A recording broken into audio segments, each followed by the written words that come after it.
Howdy folks, and welcome to the channel. Today we're going to be talking about how to make a sand filter. So right over here is this 27-gallon plastic tub that has a yellow lid. Now you can find a lot of these at the hardware store, Costco, places like that, and I'm sure some of you probably already using this for your sluice recirculation system already.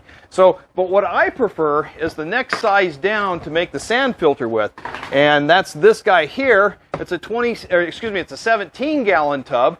And this is what we're going to use to make the sand filter. Now, in the comment section below, I'm going to list all the parts and supplies and web addresses, things of that sort, so you can find all the parts that are necessary to build one of these. So come on over here and I'll show you all the details and what we need. So here's some of the supplies that you're going to need. You can get an aluminum metal screen mesh that comes for like covering windows. Or if you have like a 20 mesh stainless steel screen, that's going to be just fine as well. So you got to get one that's reasonably long so you can use this to roll around. The PVC pipe, which you're going to need next. Now this is a Schedule 40 1.5 pipe that I use for the filter, so we'll stick with this. Now you can use any kind of pipe you want for whatever particular design, but this at least gets you started. All right. And the other thing we'll need is a simple cap to go over the end of the pipe here. This is a 1/2-inch cap. And also on the other end, it's up to you depending on what kind of fitting you want to use. I use this little braided fitting for a 1.5-inch hose that fits onto here that goes to my pump. So this just plugs onto the end of the PVC pipe. Plus I also have an elbow too to make it a little easier. Okay? And you're going to need a handful of tie wraps here. You're going to use that to tie the screen around the PVC pipe here. So you'll need some of that. And then finally what you're going to need for the container or for the tub is this rubber seal. Now this seal is called Uniseal. I don't know if you can see it inscribed in here, but it's an inch and a half. It fits the 1.5-inch PVC pipe. Okay, and this seal comes from a company called AussieGlobe.com. And they have a whole bunch of different sizes and seals and all kinds of stuff. I think they're from Australia, but they have also a U.S. Store as well. So you can, and I'll put this in the listing down below so you know exactly where it is. And this only costs like $2 or $3. So it's pretty cheap, very inexpensive. And I recommend getting at least a couple of these things so you have them around and it's quite handy. So really, this is all the supplies that we need. So we just need to, cut it down and shape it to what we need to do. Okay, so what we're going to do now is take a saw and we're going to cut a hole right here for this Uniseal to fit in. Now when you buy the Uniseal, it does come with a spec sheet to tell you what size hole saw that you need, and I just happen to have some hole saw that I got from Harbor Freight Tools, and this one here needs a 2.5-inch hole saw to bore in here, and you can see how this fits just about right.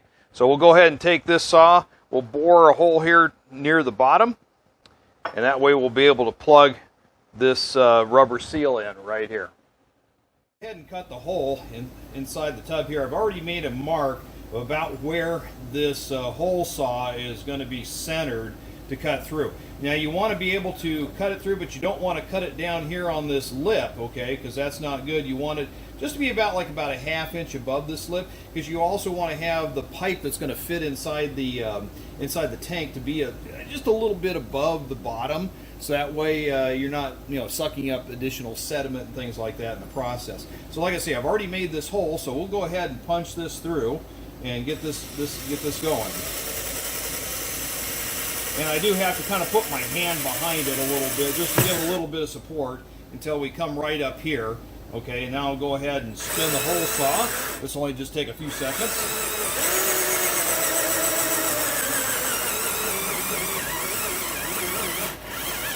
There we go. Come on, baby. There we are. All right. Okay, so that's done. Now what we'll do is we'll just take a little bit of a knife and we'll just kind of clean out the debris around this hole so it just makes for a better fit. So we'll go ahead and pop this in here. Now as you can see, it just snaps right in, pretty easy, but you see it's kind of loose, so you're kind of wondering whether it's going to leak or not. Well, the key behind this is that I'll take this out and show you, there's like a beveled end right on here where the PVC pipe fits. And so what happens is it causes this collar here to actually expand, so it wedges into this hole. In fact, if I just show you here, if I take this and kind of smash it on here, because it fits real super tight, okay, you can kind of see that in the image. We can center it up there a little better. You can see how this is actually expanding out a little bit, and this will help hold this all in. The next step is to determine how much PVC pipe do we need to fit in the tub here. You also got to have the cap on here as well, so that way you can kind of include that in the length that you need, probably somewhere out here in about this distance. So what I'm kind of looking at here, if I just take my tape measure here quickly and just kind of stretch it out, looks like about 30 inches will probably do the job. So I'll go ahead and cut this pipe to into the cap all the way down here to about 30 inches. Next, we need to determine where we're going to put our holes, and so we're going to run it along the length of this pipe. Now we got to be careful because our limit is about 24 inches on the tub, actually a little less. It's about 23 3/4. So basically we want to have a range of holes in the pipe no more than say 22 inches. Well, I'm going to hedge it, and I'm going to set it up at about 20 inches. Okay, that's what it's going to be, kind of my limit, or 22 inches. That's going to be my limit. Okay, so now if I take my tape measure and I stretch it out here, that gives me about 20 inches worth of holes here. You can see here that's about 20 inches. So what I'm going to do is I'm going to go ahead and measure off 2-inch segments where I'm going to put the holes. So here I placed a yardstick in front of here just to make it easier to work out the segments. Here's my mark right here that I made. That's about at 22 inches. Remember, the tub total width is 24, so I've got it this all the way to the end of this cap right here. So, I mean, if we really mess up, we can always cut this down a little bit to make up the difference. It's not going to hurt anything. So what I'm going to do is make holes. Basically, they're going to be 1/2-inch holes every 2 inches all along the segment. So that way the pump has a nice even draw of water flow throughout this entire length. So the other cool thing is that if you notice the print here, okay, this kind of gives you a good place to start, and because it's kind of hard to draw a line on a circle, horizontal line on a tube. So with this, it just makes it a little bit easier. So now I can easily see, okay, here's 20, so I'm just going to make my mark here. Okay, 18, 16, 14, and so on, all the way down. So I know exactly where I'm going to place my holes here. And I'll just go ahead and finish this off. And we'll probably stop right here, because here's 2. Now I could fudge and just go like maybe 2.5 right here, just to add an extra hole at the end. Okay? So now, if I use this text right here, I can simply just use the center of the text to make my little cross, because that's pretty close. I mean, they did all the work for me by printing this text on the pipe. So now we will be able to, that's my 22, so this is my last one. So that way we'll be able to put little pilot holes on each one of these segments and drill them out. Go ahead and punch these 1/2-inch holes here. I previously drilled some pilot holes just to kind of get us started here. Now, if you don't have the luxury of drill press, you can still use a hand drill. It'll work just as good. The holes don't have to be super straight or super perfect, but just close enough to get the job done. Okay, so go ahead and just punch this on through, all the way through the other side, and we'll go ahead and do it for all the corresponding holes. Okay, we got our holes all bored through here and on the other side as well. Got them all cleaned out, got rid of all the burrs and stuff like that. So now the next step is we need to match up the screen mesh with this pipe. So we're just going to set it in here. It's kind of, when it comes rolled up like this, it's already kind of pre-twisted for you, which makes it kind of handy. And I'm just going to roll it out here, and I'm just going to roll it around at least 1.5 times, so you have a little bit of extra kind of coming off the back end here. All right, and so with that, we'll go ahead and kind of mark the screen about where we're going to need to cut it. So here's the end of my hole right here. Here's the hole at this end. We're looking pretty good. So I'm going to go ahead and say we're going to cut, and here's the mark right here for the 24 inches. So we'll just cut it right about here. So I'll just make a little mark on the screen just to make it easier where we're going to cut. And also what I'll do is I'll just draw a line down this way too on the screen. You can barely see it there, but just enough to give us an idea of what we need to cut here. So I'm going to screen here that'll fit on the pipe. Now at this juncture we're not going to put the screen on here because you still got to squeeze it through that that uniseal, and it's not going to fit through with this with this screen on there. So what we're going to do is, it's going to be a little tricky. We're going to go ahead and fit this pipe through the uniseal first into the tub, and then in the tub we'll have to wrestle with it to actually get this thing on here, and I'll show you a little technique that I use to make it a little easier. So we'll go ahead and place the pipe into the tank through this uniseal plug here. Like I said, it's going to be really tight. So I have a little remedy for this. I use petroleum jelly to help lubricate things to get this thing introduced through the thing. So we'll go ahead and put some Vaseline or petroleum jelly on here, and we'll also go ahead and kind of line the pipe as well, and that'll just make it slip through a little easier to work with. Not only that, the petroleum jelly actually acts as a nice seal too, so it actually kind of helps out with things. In fact, you can pop this guy out if you want, and you can go ahead and put a little petroleum jelly around the outer part here too, because that'll help make a nice seal with the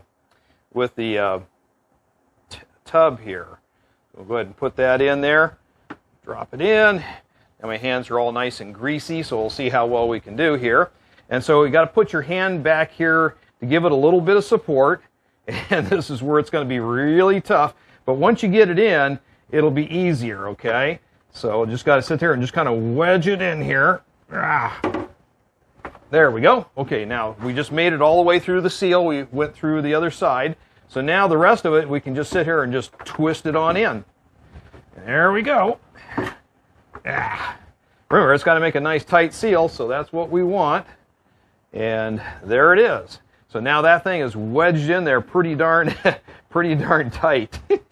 There we go. All right. And so I'll kind of tip it up here so you can see what we got here inside. And here's our holes right here. So we'll go ahead next time, or the next segment here, we'll go ahead and put our screen on here. Okay, now that I got the PVC pipe in all the way, I went ahead and wiped it off with a little bit of soapy water and kind of dried it off and everything, so that way you don't have the petroleum jelly kind of smeared on the pipe here. Because what we're going to do is we're going to take some duct tape and just going to tear off little pieces here, and we're going to use the duct tape as actually an anchor, so you know it's just going to fit on that PVC pipe. It's going to help us hold the screen while we roll it around. So we'll just cut up a few pieces of duct tape, and that'll kind of help us out. Now we'll go ahead and put the screen on. So we'll just go ahead and set that on there, kind of get it tucked in. Okay, so now we'll go ahead and start our segment here. So I'm just going to take a piece of duct tape, and I'm just going to tape it to the pipe here, just right over that last little segment there, and that'll get it started. And maybe what we'll do is we'll then do one here in the middle. And also I'm doing it on, you know, obviously not over the holes. I'm doing it away from the holes, so that way, you know, obviously it doesn't obstruct it. And then we'll go ahead and put another piece here on the end. Looks like we got it just about right here. Okay, so now we'll just add a couple more for support. And it doesn't have to be super, like I say, it doesn't have to be super accurate. Just as long as it's on there and it's just kind of holding the thing down for a little while till we get this thing wrapped up. So we're going to just do that. Okay, so now we have that on there. Now we can go ahead and pull our screen all the way through. Okay, and we can kind of cinch it down. I'll start in the middle first. I always like to start in the middle, and then I work my way around to the outside. Okay. There we go. There we are. Good. All right. So now what we can do is we can go ahead and take our wire tie, and we can go ahead and wire tie the first segment just to kind of get it anchored here. So I'm just going to loop this thing around, get this thing on here, make sure I get it the right direction. Okay, and so we're going to roll this in a little bit. There we go. Now the other thing too is that when I put the wire ties on, I always like to have them so they're in a certain section. So in other words, when I roll this around, I want these wire ties to actually be on the bottom, because I'll tell you why later on in the future when we get going a little bit more, what that represents, how to, because otherwise if you have the wire ties sticking up, then it's going to cause some damage to some other things. So we want to have them on the bottom. So we'll go ahead and finish tying this thing all down. And just kind of, and I also put in the wire tie between the holes, you know, so we're not covering them up. And I'm just, as I'm doing this, I'm kind of cinching down the screen, so it's covering up everything real well. There we go. And you can see as I'm just going to work all the way down here, just put me another wire tie here at the end, and a couple more down at this end, and we'll be all set. Next, we'll go ahead and pop the cap on here. So we'll just slide this guy on, and there we go. So it's on nice and snug. So there we have it. We have our system all hooked up here. In fact, I'm going to push this down just a teeny bit. There we go. There we are. And so now what we want to do is rotate it so the holes are actually going to be coming off the sides, okay, not up and down. So that way when it's drawing the water, it's going to be drawing it from the sides, okay? So we'll go ahead and set this up and get a different view. So here we are. We're all finished. Got everything all in here. Got our pipe sitting out here. You can also, if you want, you can put on whatever fitting that meets your needs. You can also cut it a little shorter if it has to be and things. But basically, we got the main part of the sand filter box all finished. So the next segment, what I'm going to do is show you how to collect the sand. As I mentioned in my previous video, I showed, talked a little bit about it, but we'll do a little bit more in detail this time around. There's one other thing I want to mention. Now, some of you already have recirculation systems. Some are running 12-volt pumps. This is off my little Blue Bowl, which is kind of a wimpy pump, but you got obviously larger ones to handle more volume. And you could actually put a partition in here, kind of a segment out, a corner or something like that with some wire mesh that you could put this down inside, okay, which, yeah, is sort of good, but the problem is it takes away some of the filtration area that you're trying to work with to clear out some of that muddy water you're running. So what I really recommend is actually getting another one of these uniseals, okay, and then go ahead and plug it into the bucket here. So in other words, your bucket will mate right into what this is, and then you can just take your pump and drop it inside the bucket instead. So it makes it a little bit more manageable. You can check your water levels and stuff like that. So I think it would work out a lot easier. But, there's all different ways to do this. So whatever will work for you is what's important. So the next thing we need to do is get some sand for our sand filter. Now you can go to the hardware store and get sandbox sand and concrete aggregate to mix up your different screened levels. Or you can just come out here to a desert wash where there's plenty of sand and screen your own. Now I do recommend that if you're going to screen your own sand, make sure you're screening igneous rock.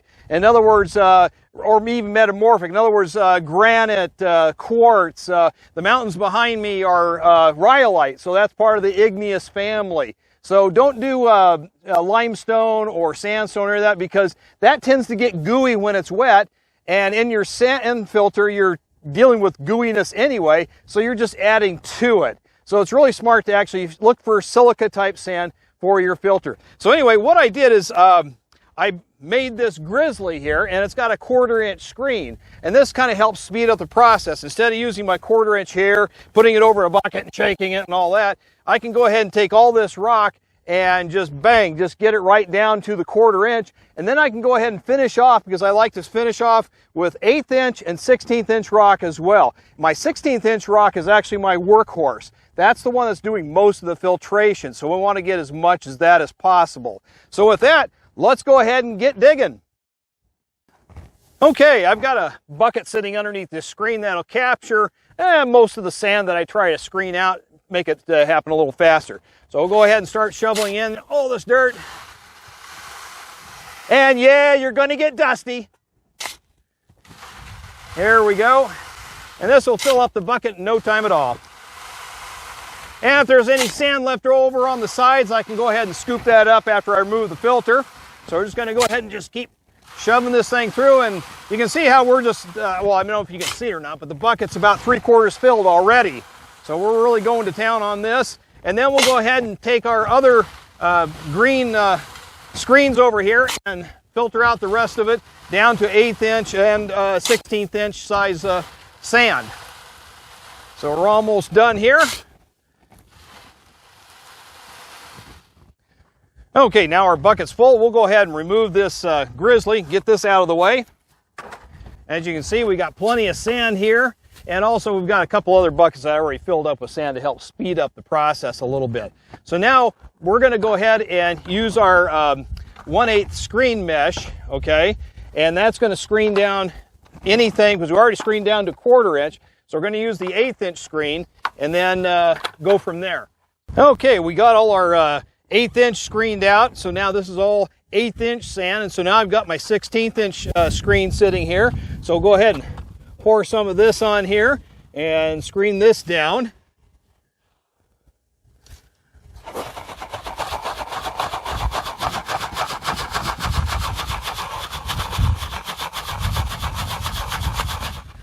Okay, and what remains out of this is 1/8 inch sand. Okay, so we'll put that in there, and what's going down in here is obviously the 16th inch, so we'll just keep throwing this in here. Okay, we got our 1/4 inch in this bucket, we have our 1/8 inch in this bucket, and now we have our 16th in this bucket, but it's 16th on down, so we do need to screen it out. So what I have here is a 20 mesh screen that we can just sit there and shake it, because anything smaller than 16th inch we don't want.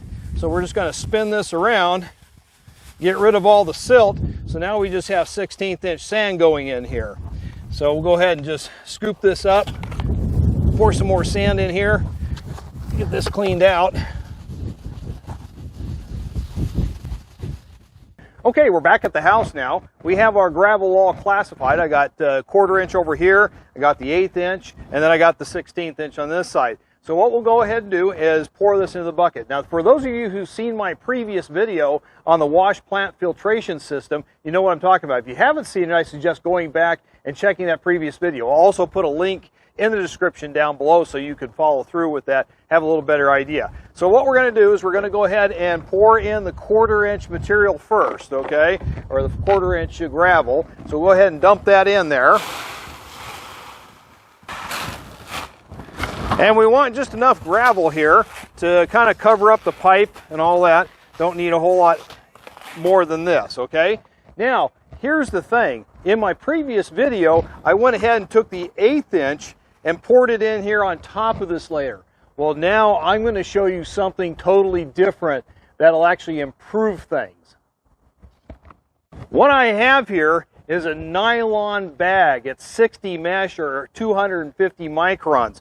It's basically 31 inches by 26 inches. Now these bags you can get on Amazon. Commonly they're more like 22 inches to 26 inches. I prefer getting the larger ones. And what I'm going to do here is I'm going to fill this up with sand, okay? These can hold up to about 30 pounds of material, and they're used for brewing beer. So you put your hops and barley and all that kind of stuff in there for brewing. And they're relatively strong and tough, can really take it. So what I've done is I've actually taken some of the 1/8 inch material and dumped it in here. Move this out of the way. And so now the 1/8 inch is actually in this bag, okay? So now I can just take this bag and set it right in there, okay? And I can also close with a string, close the hole in it, and I can lay it in here, and I can kind of smush it around so it can cover the entire bottom of the tub, okay? Now, when it gets dirty, starts to fill up with all the, mud and muck and everything else, I can easily just pick the whole thing up and just take it right over here to a bucket and stick it right in the bucket. Whoops, splash back at me. and actually wash it off, okay? And as I pull it back out, all the muck will be draining out through this 60 mesh material, okay?